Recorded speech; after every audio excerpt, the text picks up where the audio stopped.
Nope, ini bukan clickbait. Lu beneran bisa kaya tanpa harus hoki.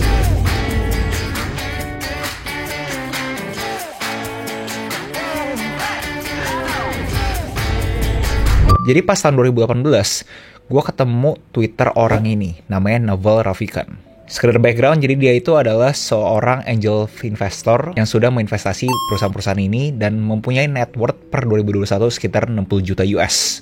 Jadi kurang lebih kekayaan dia 800 M rupiah. Hari ini gue pengen bahas dia punya metode untuk gimana caranya bisa kaya tanpa harus hoki.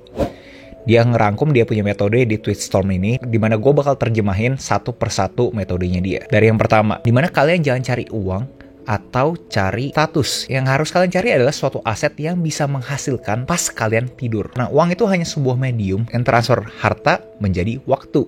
Sedangkan status adalah tempat kita secara sosial hierarki. Kita harus ngerti bahwa kekayaan yang etis, kekayaan yang bermoral bisa dicapai. Karena kalau kalian benci sama orang kaya, kekayaan itu akhirnya menghindari kalian. Abaikan orang-orang yang suka bermain status.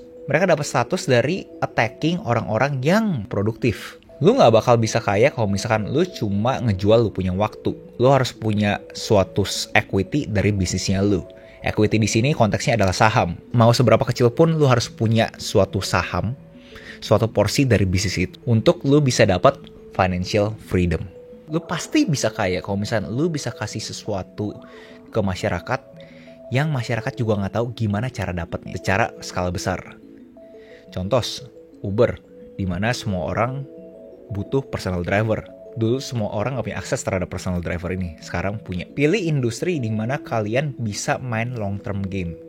Pilih yang jangka panjang dan asosiasikanlah diri kalian ke orang-orang yang mainnya juga jangka panjang. Karena jangka pendek itu nggak kemana-mana. Berkecimpung di dunia yang iterated, yaitu beriterasi terus. Iterasi itu adalah, untuk lebih gampang lihatnya adalah, kalau kalian punya apps kan ada 1.0, 2.0, 3.0. Nah, kalau kalian itu sekarang lagi di versi mana? Contoh 1.0. Nah, 2.0-nya seperti apa? 3.0-nya seperti apa?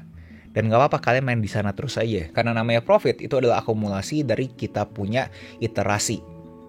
Semakin kita banyak iterasi, semakin banyak yang bisa kita ambil. Itu compounded terus, bertingkat. Kalau kalian mau berpartner, pastikan partner kalian energi yang tinggi, pintar, dan punya integritas. Kalau bisa jauhkan orang-orang yang sinis dan pesimistik. Karena mereka punya pesimis, malah akhirnya jadi nasibnya mereka. Belajar untuk jual atau belajar untuk bikin. Kalau kalian bisa dua-duanya, nggak ada yang bisa hentiin kalian. Ambil specific knowledge. Specific knowledge itu adalah sesuatu yang nggak bisa diajarkan. Karena kalau bisa diajarkan, berarti orang lain pun bisa diajarkan. Specific knowledge itu benar-benar kalian doang yang ngerti, kalian doang yang tahu. Cara dapatnya adalah mengasah terus kalian punya keterampilan ke sesuatu yang kalian emang suka.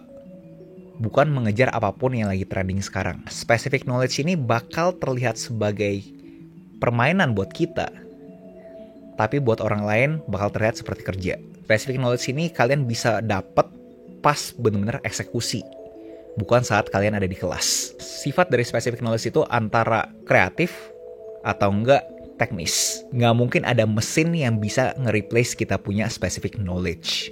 Kalian harus berani megang suatu ownership. Contoh, kalian punya personal branding. Kalau kalian punya personal branding, semua resikonya ada di nama kalian.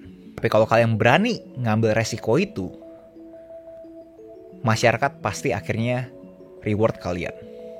Contoh Oprah, Donald Trump, Kanye West, Elon Musk. Jadi ini adalah cara-cara kalian untuk bisa kaya tanpa harus hoki. Full tweetnya ada di link di deskripsi.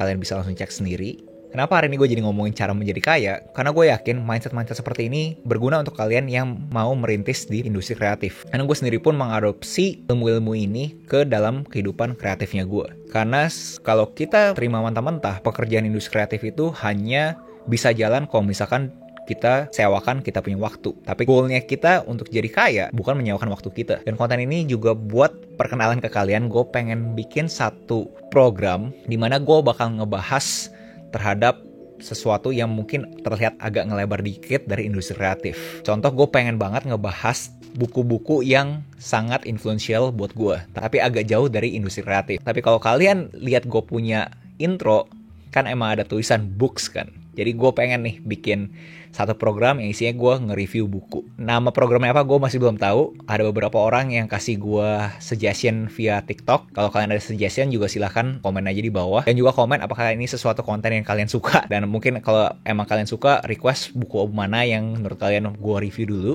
Jadi nama-namanya ada Kultum, Reviewku, Rebook, Revedeer, keren banget namanya. Jadi gue nggak tahu dari nama-nama ini ada yang menurut kalian keren atau enggak, menurut kalian cocok atau enggak, dan kalian ada suggestion nggak buat nama-nama untuk book review ini. Dan buat kalian yang suka konten Sinaval ini ada podcastnya. Gue bakal nge-link dia punya podcast di deskripsi juga. Gue konsumsi podcastnya dia mungkin seminggu sekali. Tiap kali gue denger dia punya podcast, gue berasa gue mendapatkan ekstra motivasi untuk melakukan sesuatu. Itu aja, jangan lupa likes, please likes, karena itu algoritma YouTube butuh banget likes, comment, share, subscribe juga pastinya, dan nyalain loncengnya. Oke?